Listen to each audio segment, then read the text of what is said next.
जिंदगी तुझसे जो तकरार किए बैठा हूँ, अपने होने से ही इनकार किए बैठा हूँ। अपना बंटवारा मुझे करना था घर की सूरत, अपना बंटवारा मुझे करना था घर की सूरत। दिल के आंगन में सो दीवार किए बैठा हूँ।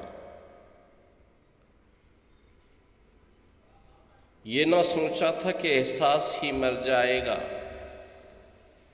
यानी मैं इश्क भी बेकार किए बैठा हूँ। शायद आ जाए खरीदार कोई ख्वाबों का, दश्त का दश्त ही बाजार किए बैठा हूँ। दश्त का दश्त ही बाजार किए बैठा हूँ। लंतरानी का सबक मुझको पढ़ाने वाले, मैं अज़ल से ही तेरा दीदार किए बैठा हूँ।